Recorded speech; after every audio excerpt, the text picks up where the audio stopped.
Amém. Bom dia, pessoal. Vamos abrir nossa Bíblia, aquele nosso velho conhecido Evangelho de Marcos, né? Tá acabando, pessoal, tá acabando. A gente vai começar hoje capítulo 15.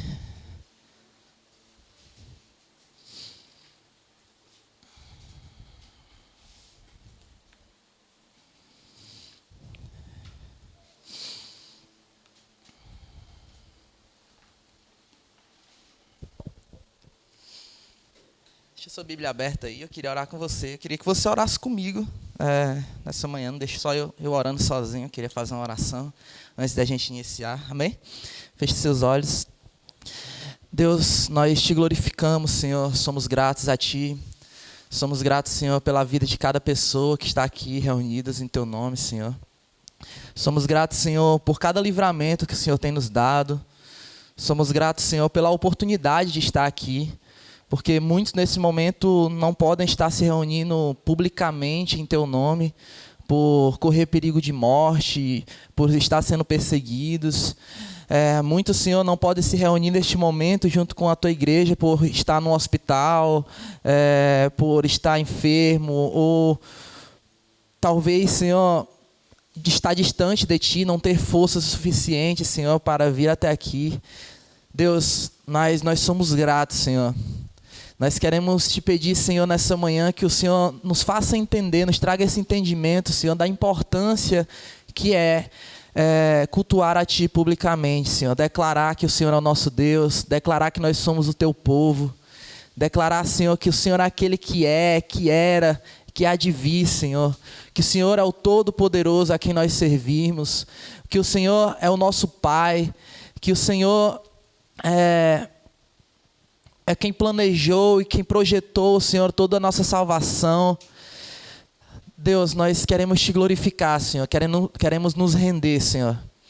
Que nessa manhã, Senhor, a Tua palavra, Senhor, aquilo que vai ser pregado, aquilo que vai ser falado aqui, Senhor, não seja simples palavras minhas, porque eu posso até ter preparado algo bonito, algo organizado para falar, Senhor, para o Teu povo, Senhor.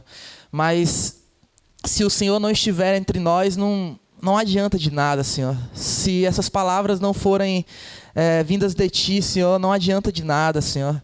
Que o Senhor possa nos exortar, que o Senhor possa nos consolar, Senhor. Deus, que a Tua palavra, Senhor, nos edifique nessa manhã. E que nós venhamos abrir os nossos corações, Senhor. Nós venhamos ser terreno fértil para receber essa semente. Que as Tuas palavras, Senhor, não encontrem barreiras, Senhor. E que se encontrar, Senhor, que o Senhor possa destruí-las, Senhor. E que venha dar fruto, Senhor, em nossas vidas, na nossa casa, no trabalho, no meio dos nossos irmãos, onde quer que nós estivermos, Senhor, desde o restaurante, à escola, ou no meio de uma praça, Senhor, que venha dar fruto, Senhor. Nós te oramos nessa manhã, te agradecemos, em nome de Jesus. Amém. Cara, cada manhã que a gente se reúne aqui no domingo, eu não me canso de falar que é muito bom estar reunido com vocês. É muito bom ver sempre as mesmas pessoas e às vezes umas novas. É muito bom, às vezes, até quando a gente sente falta de um irmão e percebe que aquele irmão faz falta na nossa vida. Quando a gente chega aqui e fala, fulano de tal não veio hoje. E a gente sente falta desse irmão. Por quê? Porque ele é o nosso irmão na fé. Porque ele é nossa família. E eu não me canso de falar que eu sou grato de estar aqui, porque é uma coisa que a Sima estava falando aqui. Talvez é nos momentos que a gente não tem nada para dar, que a gente percebe que a gente nunca tem nada para dar. Que tudo que a gente tem não é nosso, é dele. E é um exemplo que eu gosto de falar muito, que é a diferença de uma pessoa quando ela se converte, que ela não é um drogado, ela não se prostitui, ela é uma pessoa boa perante a sociedade, faz caridade. E aí, quando ela se converte, ela não consegue entender de cara assim do que ela foi liberta. Porque, na verdade, ela meio que imagina que ela é uma pessoa boa. E quando você percebe, geralmente, uma pessoa que tinha uma vida depravada, assim, mergulhada em drogas, em vícios, você percebe quando essa pessoa encontra Cristo, ela mergulha assim, de tal forma que ela não quer outra coisa. Chega a certo ponto radical até em sua fé. Mas porque ela entende de onde ela foi tirada. Ela entende que ninguém podia ter tirado ela daquele poço de pecados. Ela entende o quão pecadora ela era. Então, a minha oração nessa manhã, desde que eu cheguei, é que a gente tenha a cada domingo esse mesmo entendimento, que a gente não venha cair naquela rotina de que eu tenho que ir para a igreja, eu tenho que cantar 3 louvores, eu tenho que levar a minha oferta e eu tenho que ouvir alguém falando lá durante 40 minutos. Que a gente não possa cair nessa rotina e que Deus, através da sua misericórdia, não nos deixe cair nessa rotina. Que a gente possa chegar aqui e...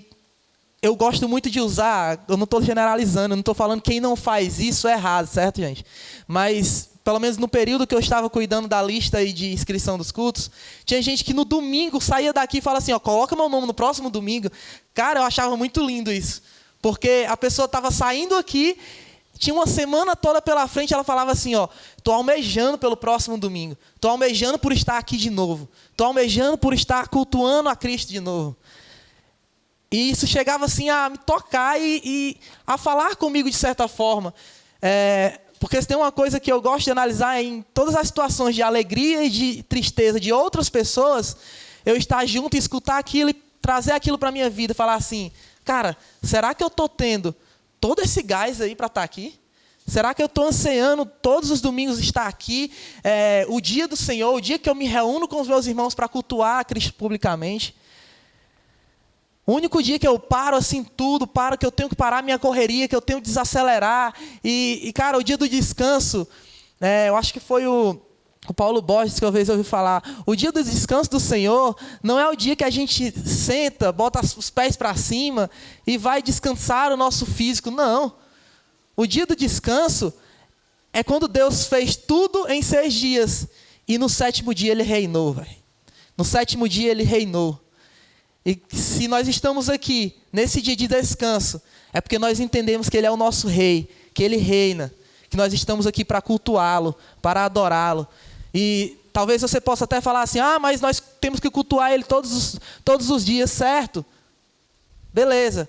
Mas tem um momento especial esse domingo, porque é o dia que a gente chega e que a gente para tudo para adorar Ele. Que a gente para tudo para dedicar somente a Ele. E é até interessante esse momento de a gente se reunir aqui pela manhã.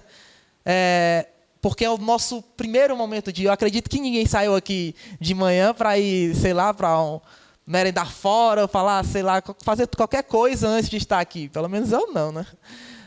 É um primeiro momento que a gente está dedicando.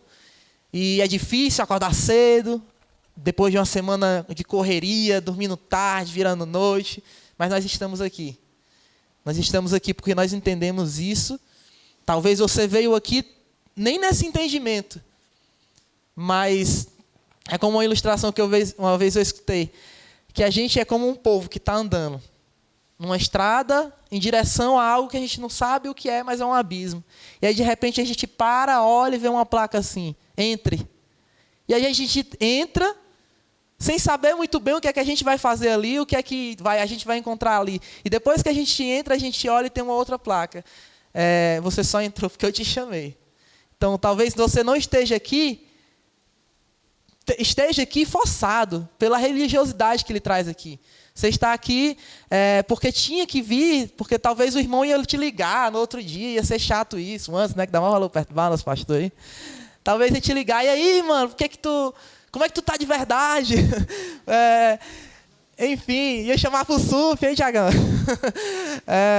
Ia procurar aquela oportunidade, eu ia arrumar para ir malhar, né, de manhãzinha cedo. Enfim, talvez você chegou aqui por esse motivo. Mas chegando aqui, você tem que ter o entendimento de que você só está aqui porque o Espírito Santo lhe trouxe. Você só está aqui porque Deus permitiu que você estivesse aqui. Você só está aqui Porque, como eu que vinha no caminho agora, e quando estava saindo no sinal, o ônibus puxou para cima de mim sem eu ver que ele estava puxando. Cara, a gente só está aqui porque ele permitiu que isso acontecesse. Nós devemos ser gratos a isso, amém? Sou muito grato, estou muito feliz, velho. Estou muito feliz, de verdade, assim, estou muito feliz. Não achei que eu estaria tão feliz hoje aqui, mas eu estou muito feliz. Então, deixa eu enrolar mais não, né? Vamos ler aqui. Marcos capítulo 15. A gente vai ler a partir do versículo 1. Diz assim: Logo pela manhã, entraram em conselho os principais sacerdotes com os anciãos, os escribas e todo o sinédrio. E amarrando a Jesus, lançaram-no e entregaram a Pilatos. Pilatos o interrogou: És tu o rei dos judeus? Respondeu Jesus: Tu o dizes. Então os principais sacerdotes o acusavam de muitas coisas. Tornou Pilatos a interrogá-lo: Nada respondes? Vê quantas acusações te fazem. Jesus, porém, não respondeu palavra, a ponto de Pilatos muito se admirar. Ora, por ocasião da festa, era costume soltar ao povo um dos presos qualquer que eles pedissem. Havia um chamado Barrabás, preso com amotinadores, os quais em um tumulto haviam cometido homicídio. Vindo a multidão, começou a pedir que eles fizessem como de costume. E Pilatos lhe respondeu, dizendo: Quereis que vos solte o rei dos judeus? Pois ele bem percebia que por inveja os principais sacerdotes lhe havia entregado. Mas estes incitaram a multidão no sentido de que lhe soltasse de preferência Barrabás. Mas Pilatos lhe perguntou: Que farei então deste a quem chamais o rei dos judeus? Eles, porém, clamavam: Crucifica-o. Mas Pilato lhes disse: Que mal fez ele? E eles gritavam cada vez mais: Crucifica-o. Então Pilatos, querendo contentar a multidão, soltou-lhes Barrabás e, após mandar açoitar a Jesus, entregou-o para ser crucificado. Amém? Alguém me arruma um pouquinho d'água, que eu já falei demais, eu já estou com a garganta seca. A gente vem falando aqui, foi a partir do versículo 53, a gente vai ver uma série de julgamentos de Jesus passando, né? O mesmo Jesus que estava operando milagres, que o livro de Marcos a gente tem aprendido que é um livro que mostra muitos milagres de Jesus. A gente vai ver aqui, a partir desse versículo 53 do capítulo 14, após Jesus ser preso no Getsêmani, garrafinha todo.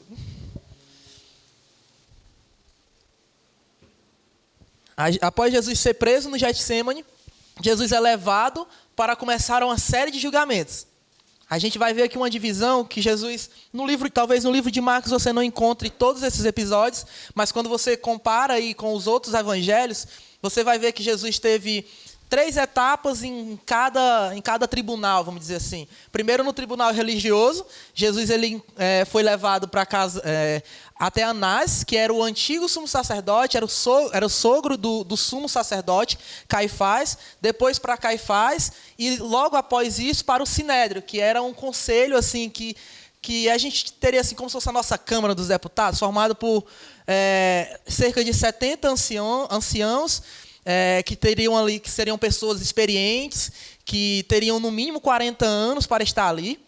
Então, Jesus ele chegando, a gente viu, acho que foi o Anderson que pregou nesse episódio, quando Jesus ele é levado até Caifás, e a gente vê que ele tem ali, e ele é preso durante a noite.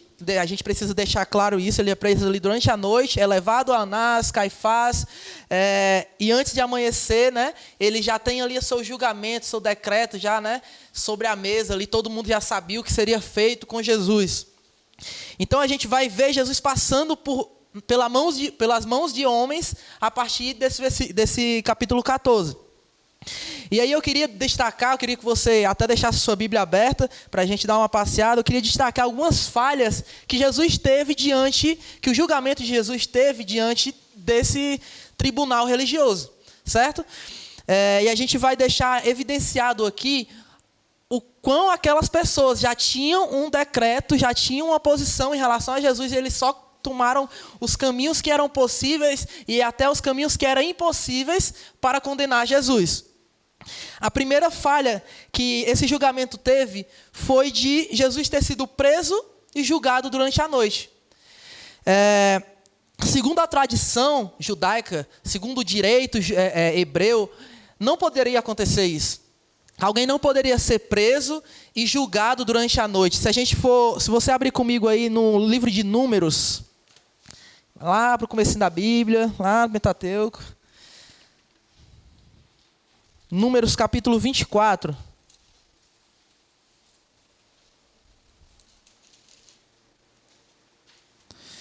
Versículo 4. Diz assim: Palavra daquele que ouve os ditos de Deus, o que tem a visão do Todo-Poderoso. Opa, peraí, acho que eu escrevi errado. Eu acho que eu escrevi a coisa errada, eu esqueci. Mas a tradição judaica, ela dizia que as pessoas não poderiam ser julgadas durante a noite. Por quê?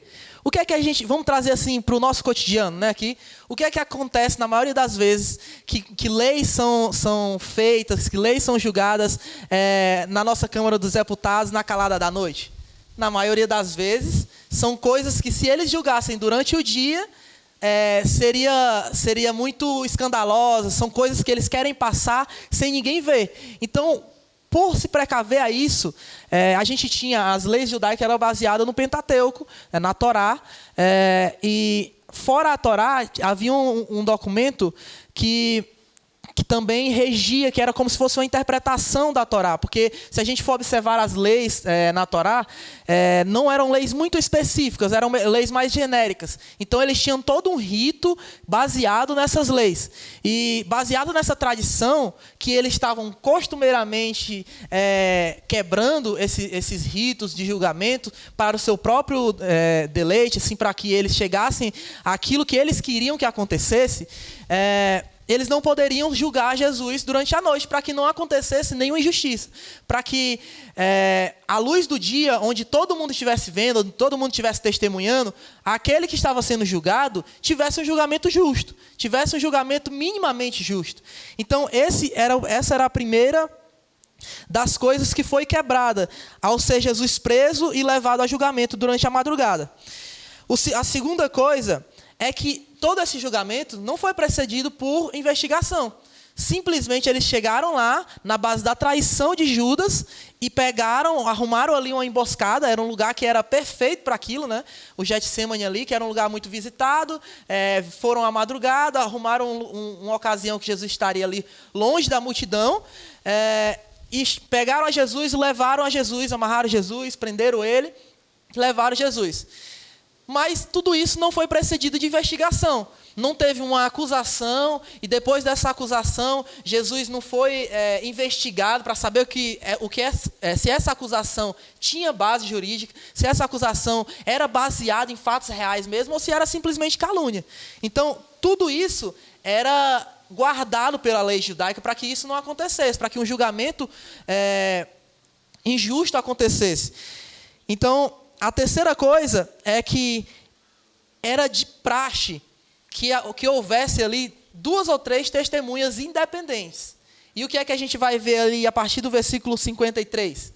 Testemunhas que não batem as suas versões. Um vai dizer assim: ele disse que vai derrubar o templo e vai reconstruir em 3 dias. E aí o outro chega e fala outra coisa mais diferente ali, que não casa com a primeira coisa. Sendo que a incoerência está... Jesus falou aquilo? Falou. Mas ele não estava se referindo ao templo, mas estava se referindo ao seu próprio corpo.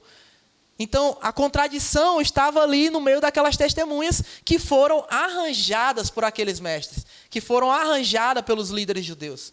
Não eram pessoas que chegaram e falaram assim: eu estou vendo aquele cara fazendo uma coisa errada, eu vou chamar aqui um outro testemunho que não tem nada a ver para ver aquilo, para testemunhar contra ele, acusar ele, e aí ele tem um julgamento, ser investigado, e a gente servir lá de testemunha, certo? Então, não havia essas testemunhas independentes. Então aí é mais uma coisa que aqueles caras estavam quebrando, e a gente vai entender o porquê que eles estavam fazendo isso. A outra coisa que a gente vai ver que eles quebraram era que somente o sumo sacerdote podia presidir uma reunião daquelas. E a gente vê que logo após Jesus ser preso, para onde é que ele é levado? Para o sogro do sumo sacerdote. Não tinha nada a ver eles levarem ali.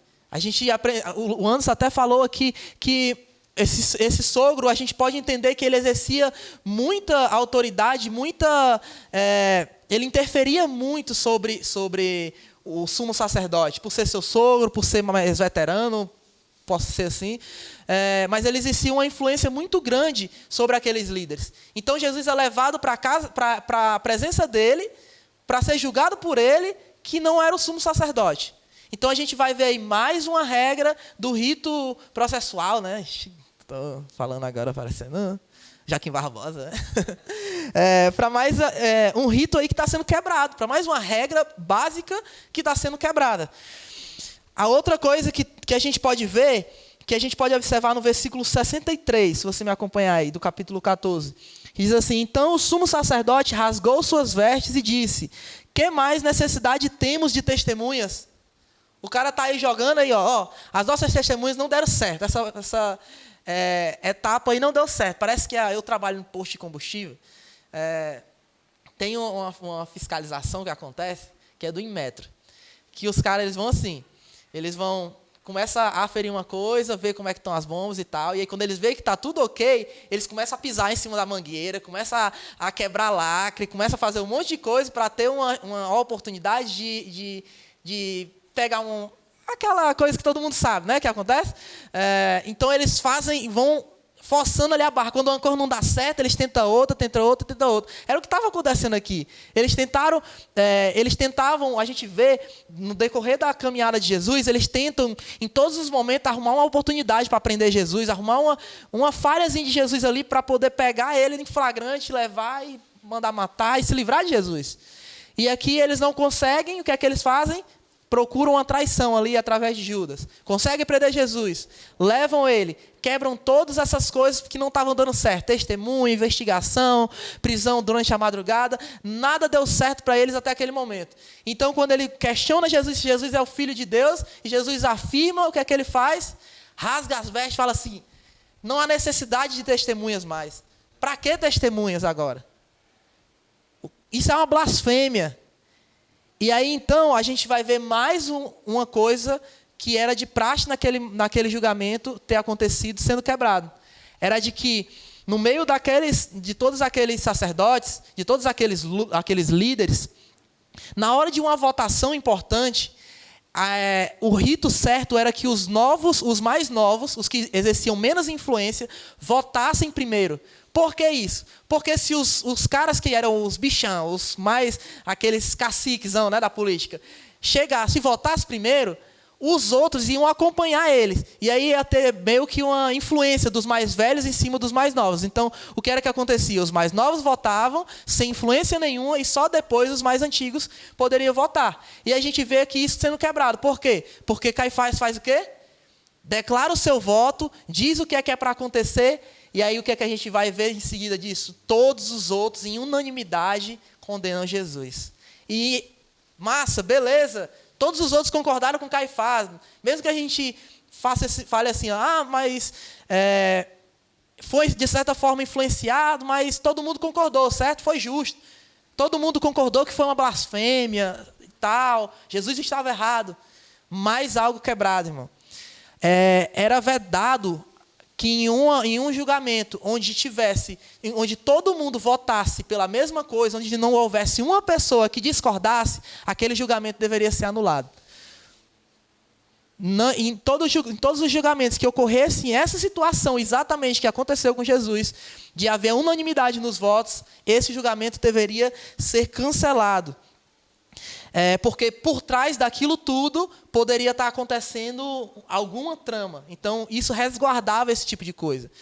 Não havia contradição, não havia um outro lado, apenas um. E, por último aqui, teve várias outras coisas que, se você for pesquisar aí, você vai encontrar de injustiça no julgamento de Jesus. Mas a última coisa era a acusação que eles estavam fazendo com Jesus. Não deu certo a acusação lá das testemunhas, que ele destruiu o templo e tal. Então ele acusa Jesus de blasfêmia. E isso era uma acusação muito, muito grave, irmão, no meio do povo judeu.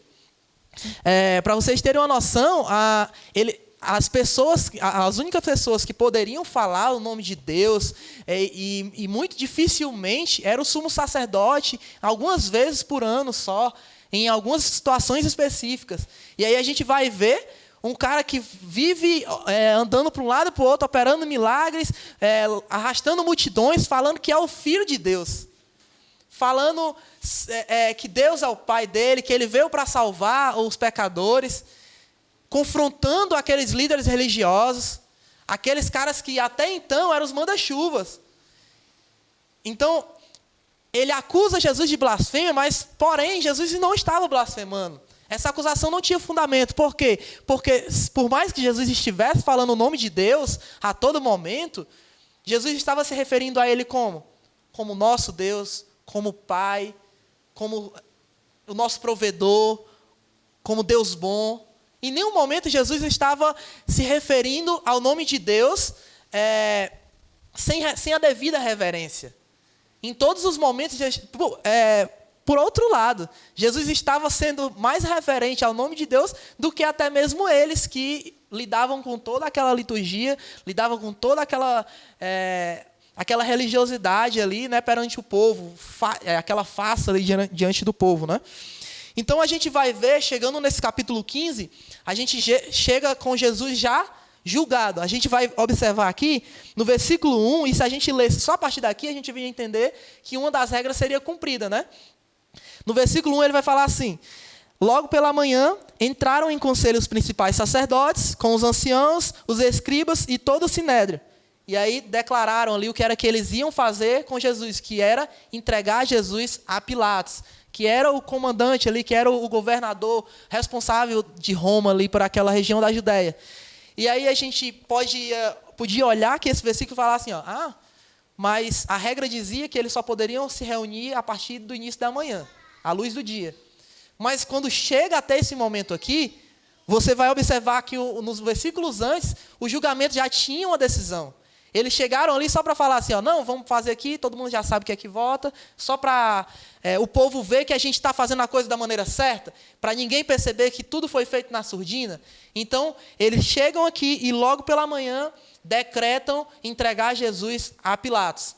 A gente chega no capítulo 15, com Jesus condenado pela sua primeira instância, aí, que era o tribunal religioso, né? Condenado por aqueles que eram os responsáveis pela lei, né? Condenado por aqueles que eram responsáveis para cuidar com que o povo tivesse acesso à verdade, tivesse acesso a todos os ensinamentos, a todas as histórias dos grandes heróis do Antigo Testamento, né? Então a gente chega com Jesus já previamente condenado por essas pessoas. Então a gente chega, Jesus entregue a Pilatos. E essa história é muito conhecida, né, irmão? A gente vê aí nos livros, ou muito pregado nas igrejas. A gente vê nos filmes, né? E eu lembro quando eu era criança, eu li essa passagem, eu falava assim, caramba, mas Pilatos achou que Jesus era inocente. Pilatos lavou as suas mãos, Pilatos deu uma oportunidade do povo voltar atrás. Pilatos era um homem bom.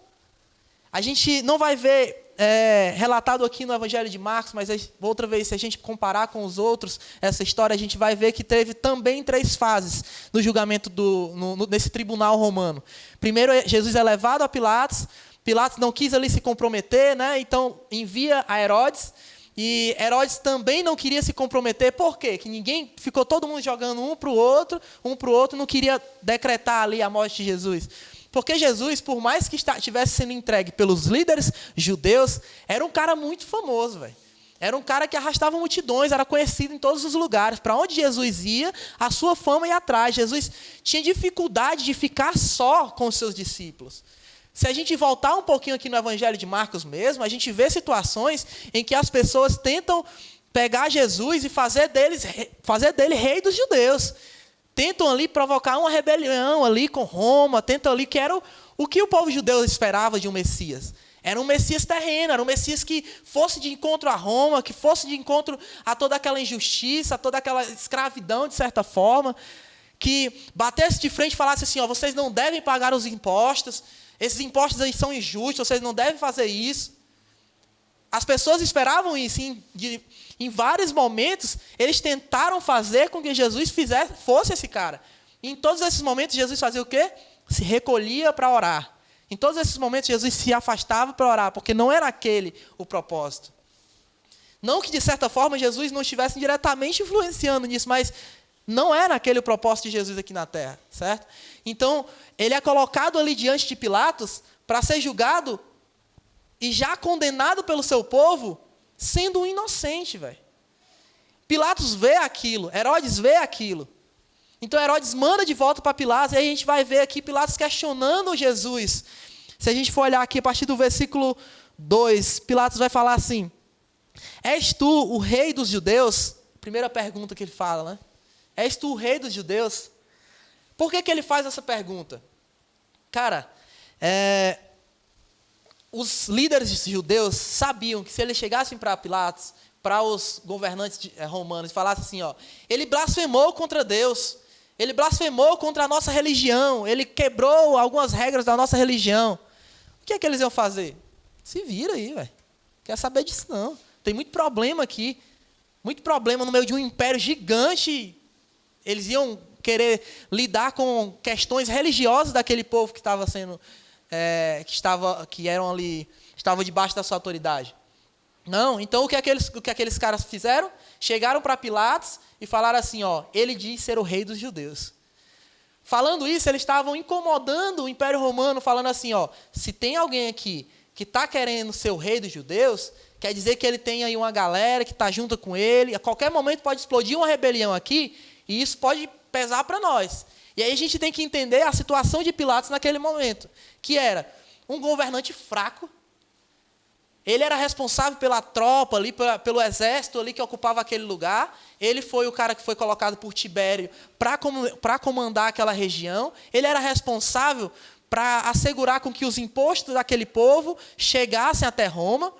Mas, provavelmente, por essa situação aqui, de ele ter ficado em dúvida, de ele ter certeza de que Jesus era inocente, e mesmo assim não ter ido por essa certeza que ele tinha, mas pelo que o povo estava clamando, com certeza aqui, Pilatos já tinha tido outros casos anteriores a Jesus, em que ele não conseguiu lidar bem, e que chegou notícias ou reclamações mesmo dos líderes judeus a Roma, declarando que Pilatos não estava interferindo muito nas suas leis, nas suas regras ali, porque havia meio que um acordo aqui, irmão. Não era que Roma estava ali subjugando Israel e simplesmente eles estavam sendo escravos como era no Egito. Não, havia ali meio que um acordo. Roma tinha os seus impostos recolhidos, Roma dominava ali, era eles quem tinham poder de vida ou morte sobre aqueles súditos, mas eles respeitavam, de certa forma, os costumes religiosos daquele povo. Então tinha um acordo ali, ó, a gente consegue controlar o povo aqui para você e tal, consegue dizer que é para eles obedecerem a vocês. Por outro lado, vocês garantem aqui que a gente seja aquelas pessoas que comandam. Esses anciãos mesmo eram escolhidos pelas as grandes famílias que tinham grande influência, que tinham mais riquezas, mais posses naquela época. E se a gente for parar para ver, o sumo sacerdote mesmo era escolhido por Pilatos, ou pelo menos exercia uma grande influência na escolha do sumo sacerdote.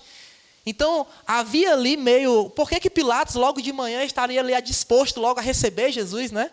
Logo de cara, parecia que já estava esperando, né? Já tinha sido avisado, ó, vai ter um negócio aí logo pela manhã. Então, Pilatos não era esse cara tão bonzinho assim. Ele estava sendo pressionado por Roma politicamente. Ele tinha medo de perder a sua posição ali de glória, de poder. Se por um lado os líderes judeus tinham medo, se sentiam ameaçados por Jesus, em meio ao seu poder de influência ali no meio do seu povo, Roma também estava ameaçando, de certa forma, Pilatos. Então esse Pilatos, um cara muito fraco, pegou um julgamento de tamanha importância, onde de um lado tinha os líderes judeus, de outro lado tinha o povo que gostava de Jesus, mas como esse julgamento tinha sido feito logo de madrugada e era muito cedo, talvez muitas das pessoas que seguiam Jesus não estavam nem sabendo desse julgamento, talvez.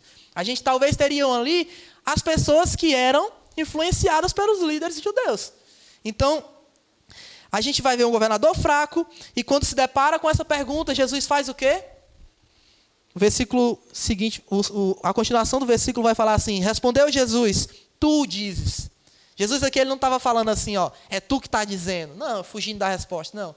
Jesus estava, em todos os momentos, Jesus procura ficar calado. Nem se justificar, ficar calado. Uma ovelha muda. Mas como ele estava diante de um tribunal aqui, era obrigado ele a responder o que fosse perguntado para ele diretamente. Por isso que diante dos judeus, dos anciãos, o que foi que ele fez? Ele ficou calado, aceitou. Quando chegou para ele, falou assim, ó, tu és o Filho de Deus? Ele respondeu, sou. Ele estava diante de um tribunal, de certa forma. Ele tinha que responder. Da mesma forma, diante de Pilatos. Quando ele fala, tu dizes, ele não está desviando ali a resposta, não. E aí eu queria que você... E agora eu vou acertar, viu, irmão, a referência? Eu queria que você acompanhasse comigo no Evangelho de João, capítulo 18. A gente vai ler do versículo 34 até o 38. Diz assim: respondeu Jesus, vem de ti mesmo esta pergunta, ou tu disseram outros a meu respeito? Replicou Pilatos, porventura sou judeu?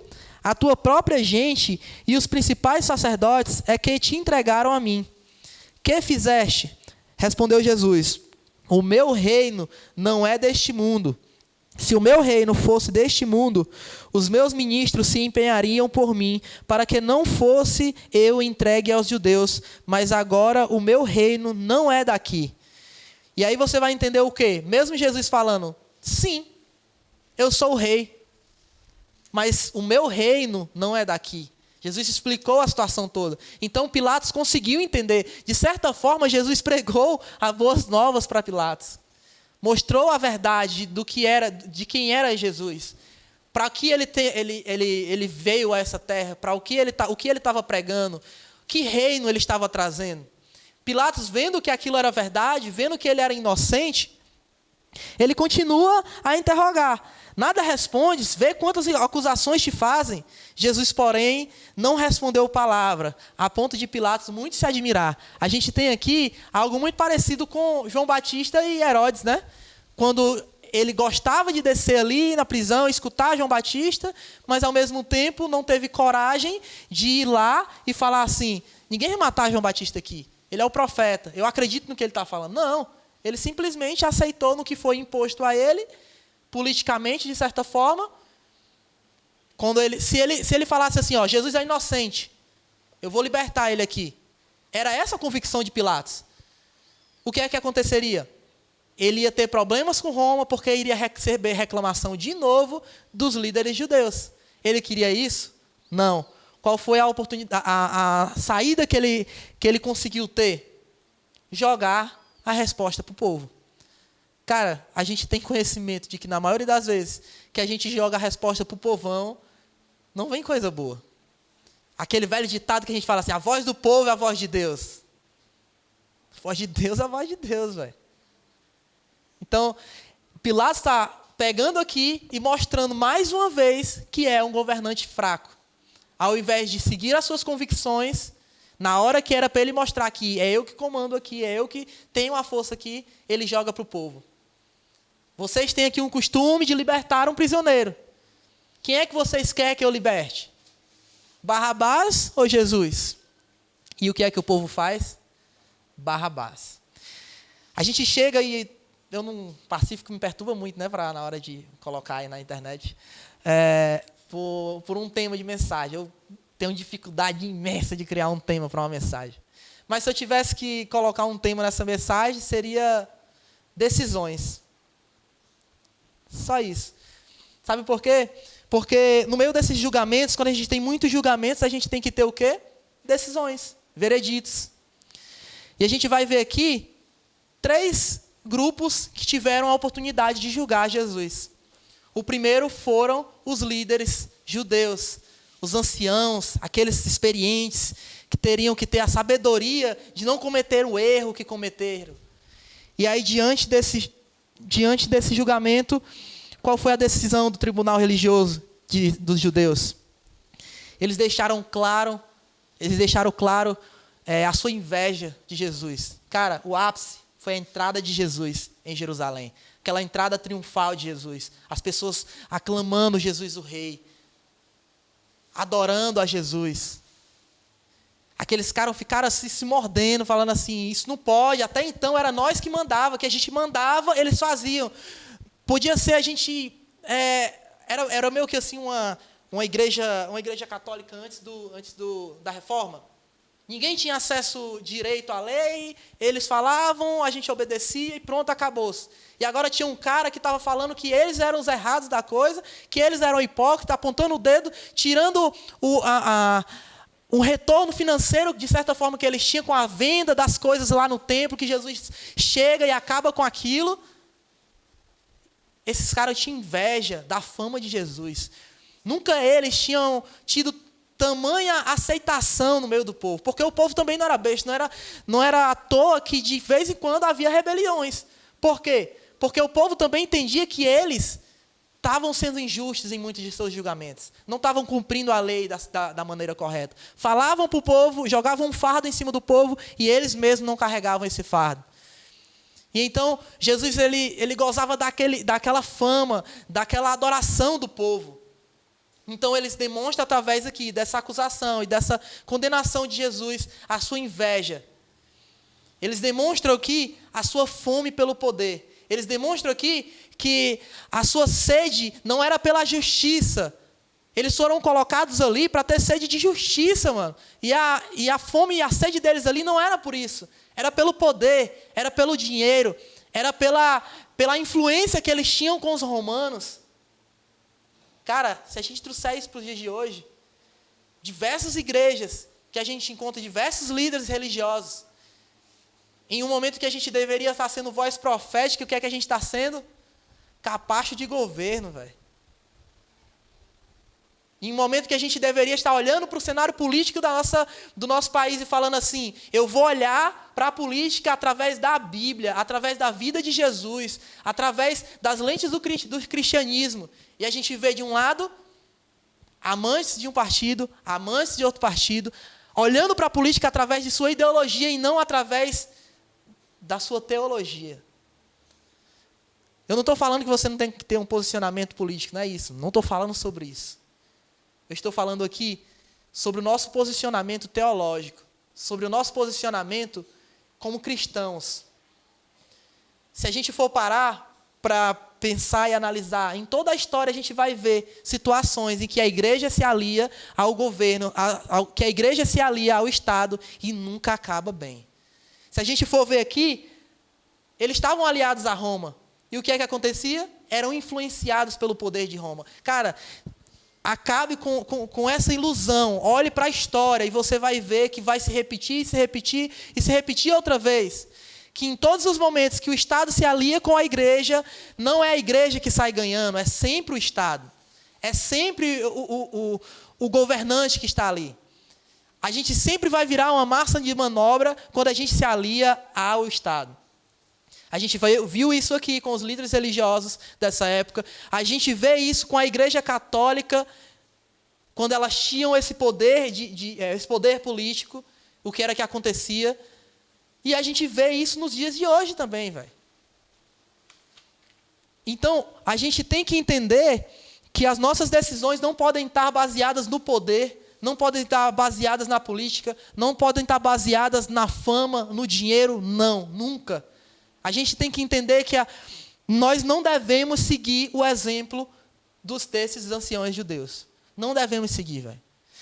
O segundo tribunal mostra que a gente tem, de novo, um jogo político, uma briga por poder, um cara que, por mais que tenha tido certeza de que Jesus era inocente, preferiu, diante da verdade de Jesus, se abraçar ao poder. Se abraçar à sua posição, ao seu cargo, à sua influência.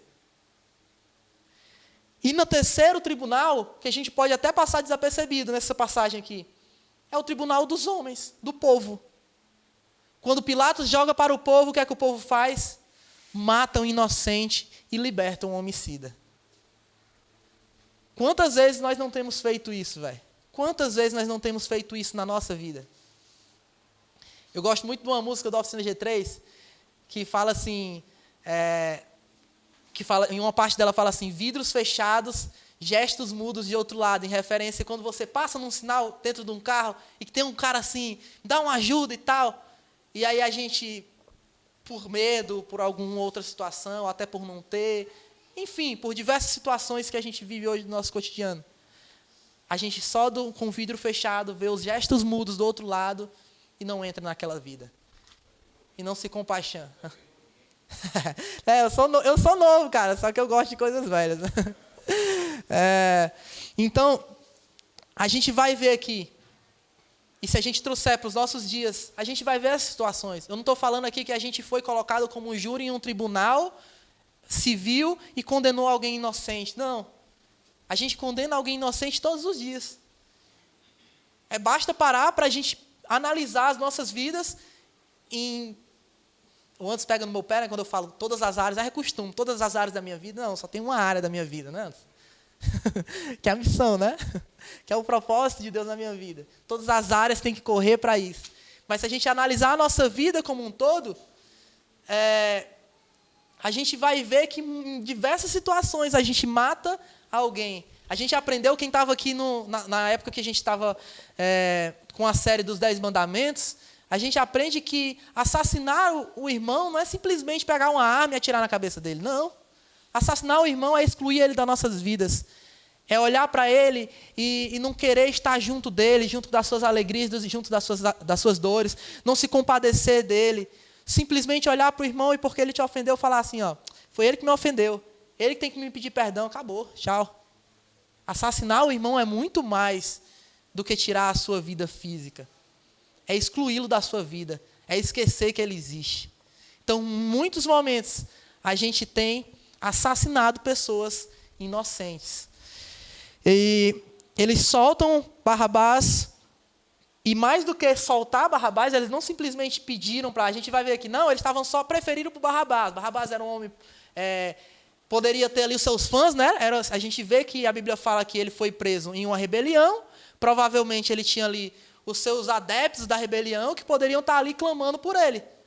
Então, essas pessoas aqui foram influenciadas a mandar matar Jesus. Quando Pilatos volta a questionar e fala assim, então o que é que eu faço com o rei de vocês? Ele fala, crucifica. Mas o que é que ele fez? Crucifica. Esse foi o decreto do povo. A gente vai ver aí 3 decisões erradas, né? No julgamento religioso, no julgamento romano e quando é colocada a decisão nas mãos do povo.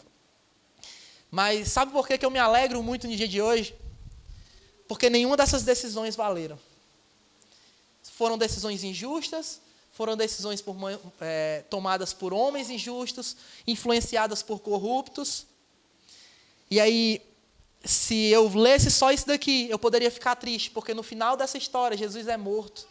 No final dessa história, Jesus é açoitado, é humilhado, é crucificado. Não tinha nem onde ser sepultado. Amém? E aí a gente vai já ceiar e eu volto a falar o que eu falei uns domingos atrás, que por muito tempo eu ceiei me entristecendo, falando assim, ó, droga, Jesus não era para ter morrido, por que tu fez isso, Jesus? A gente não merecia ficar triste e tudo, mas não. Eu entendo hoje que é um motivo para a gente se alegrar. Se não for, esse era o propósito, se não fosse o sacrifício de Jesus, nós não estaríamos aqui, irmão. Nós não estaríamos aqui, ele fez isso por amor. E sabe qual é a minha esperança? Não é continuando aqui, vendo a morte de Jesus. Eu queria que você voltasse comigo.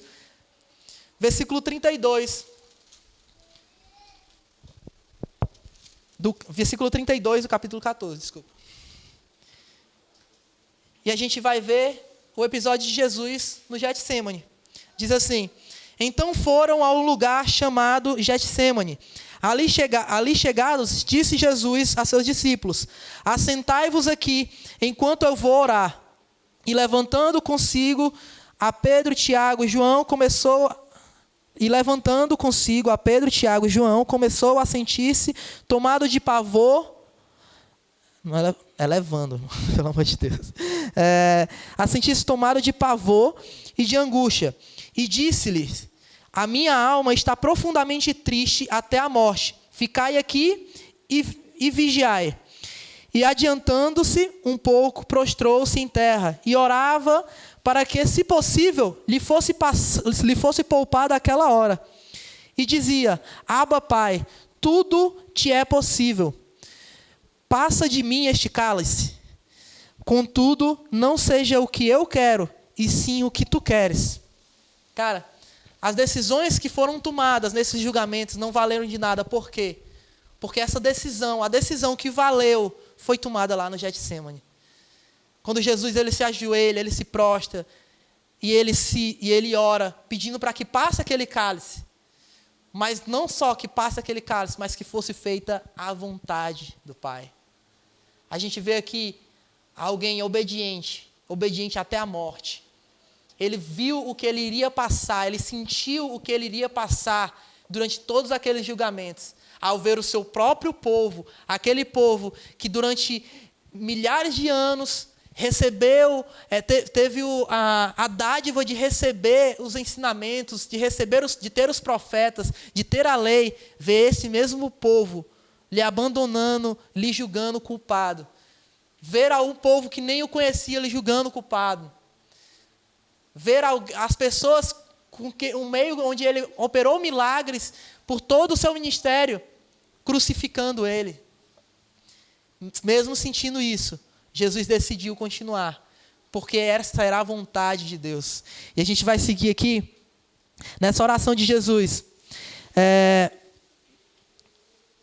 Voltando, achou-os dormindo, e disse Pedro: Simão, tu dormes? Não pudeste vigiar nem uma hora?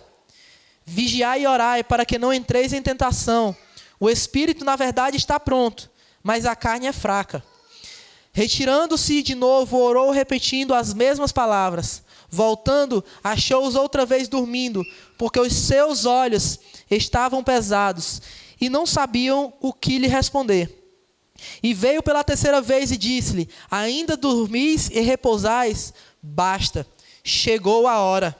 O Filho do Homem está sendo entregue nas mãos dos pecadores. Levantai-vos, vamos, eis que o traidor se aproxima. Sabe esses julgamentos que foram narrados, todos esses vereditos que foram tomados? Jesus falou aqui: é chegada a hora. Jesus já tinha certeza do que seria a resposta de todos aqueles julgamentos. Mas antes disso, ele tinha a certeza da primeira decisão que foi tomada em oração.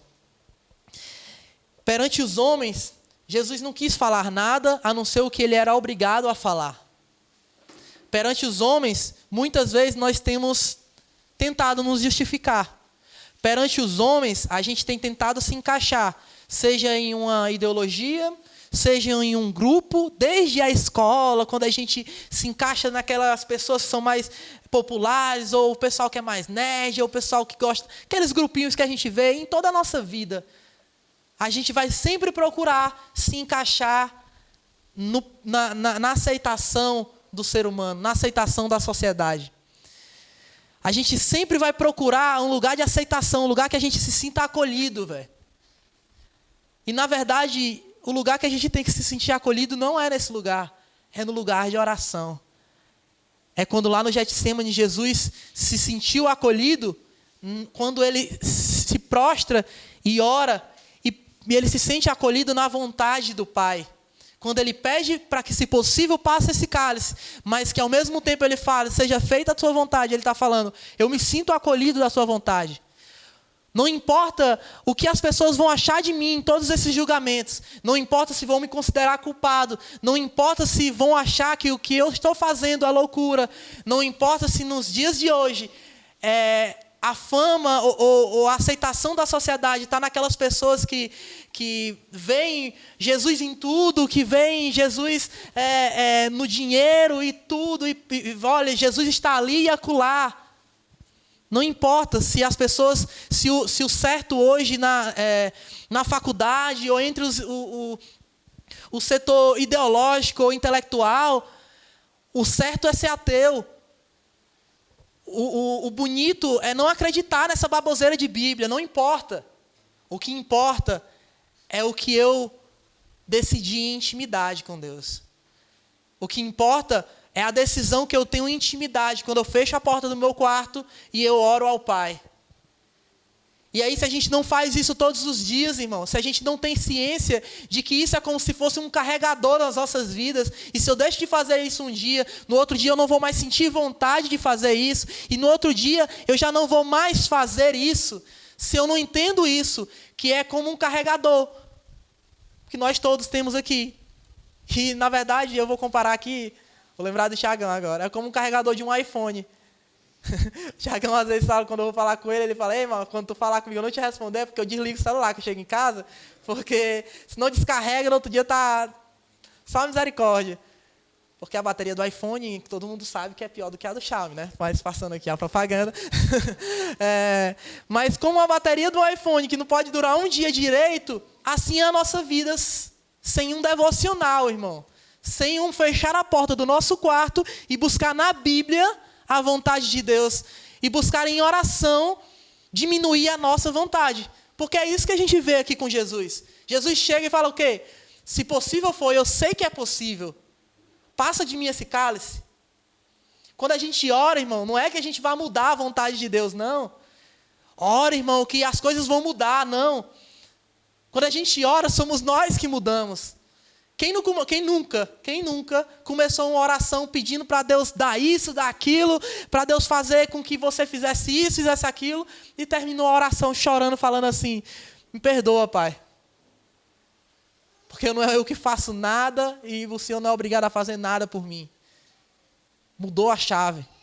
Quando a gente ora, é um momento que a gente busca a vontade de Deus e a gente recebe essa vontade de Deus na nossa vida. Não estou falando que vai vir uma voz do céu falando assim, ó: eis aqui o meu filho amado. Não, irmão. Aprendi muito com o John Pipe, né? Você tem que orar lendo a Bíblia, ler a Bíblia orando, irmão. Não existe uma ordem. Você tem que orar até sentir vontade de ler a Bíblia até sentir vontade de orar. Essas duas coisas não andam separadas. Não andam separadas. E aí, quando você se encontrar diante de uma dificuldade no seu trabalho, não vai ser uma área da sua vida que você está sentindo dificuldade. Vai ser a sua vida. E a sua vida, se a sua vida está em oração, aquilo não vai ser mais uma dificuldade, mas uma oportunidade de demonstrar o amor de Deus, de demonstrar quem é o Senhor da sua vida. Então, diante de todos esses julgamentos, a gente vê a única decisão, diante de todas essas decisões, a gente vê a única decisão que permaneceu até o fim. Quando eu entendo o que Jesus fez no Getsêmani, eu vou entender que não acaba na crucificação. Eu vou entender que não acaba na morte de Jesus, mas porque Ele ressuscitou, porque Ele vive, eu posso crer no amanhã. Porque Ele vive é porque nós estamos aqui. Porque Ele vive é que nós tomamos a ceia do Senhor e em memória daquilo que Ele fez por nós.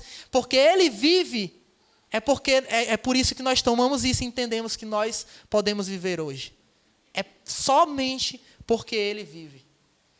Não é porque através do julgamento do homem Ele morreu, mas porque através da decisão dele em obediência morrer e ressuscitar é porque nós estamos aqui.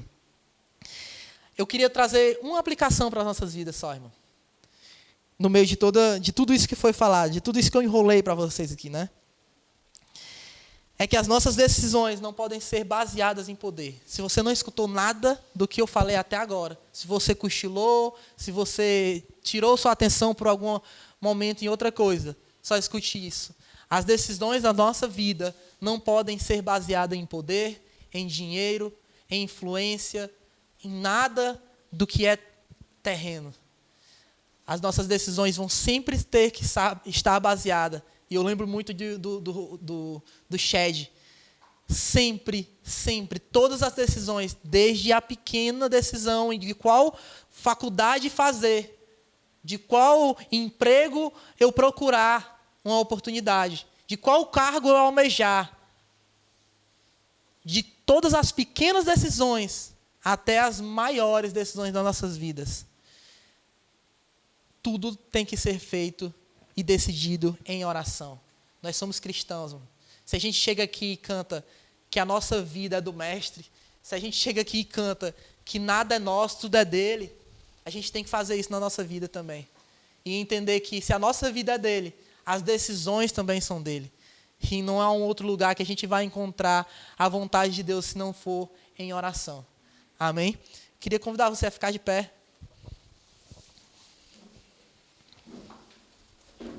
Feche seus olhos, vamos orar.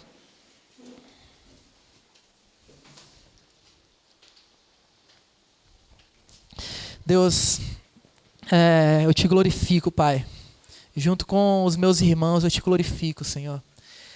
Porque esse é o principal. Se pudéssemos esquecer, se tivéssemos que esquecer todos os motivos de estarmos aqui, tudo que nos trouxe até aqui, a única coisa que não poderíamos esquecer é que nós devemos glória e agradecimentos e honras e toda a nossa vida a Ti, Senhor. Deus, a minha oração essa manhã, Senhor, é que o Senhor, pela Tua misericórdia, não nos deixe esquecer disso. Que as nossas decisões não são nossas, mas Tuas. A minha oração essa manhã, Senhor, é que, pela Tua misericórdia, o Senhor possa nos fazer perseverar, através do Teu Espírito Santo, nos fazer perseverar até o fim, Senhor. Como Jesus fez, perseverou até o fim. Firmes na palavra que ele recebeu em oração. Firmes naquilo que foi reafirmado naquela oração no Getsêmani, naquele propósito que ele estava aqui na terra. E nós também temos uma missão aqui na terra, Senhor. O Senhor não nos deixe esquecer que nós precisamos disso. Precisamos saber da nossa missão nessa terra e perseverar nisso até o fim. E que todo o resto tem que cooperar para isso. Não nos deixe esquecer, Senhor, que desde a pequena até a grande decisão da nossa vida tem que estar baseada na Tua vontade, Senhor. Não nos deixe esquecer disso. Essa é a minha oração nessa manhã.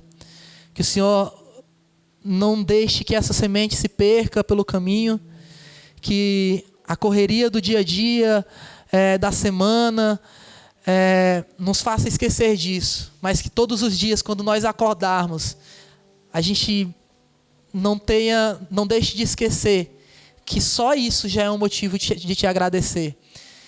E sentando ou se ajoelhando, a gente possa te adorar e entender que todo o resto do nosso dia deve ser dedicado a Ti, Senhor.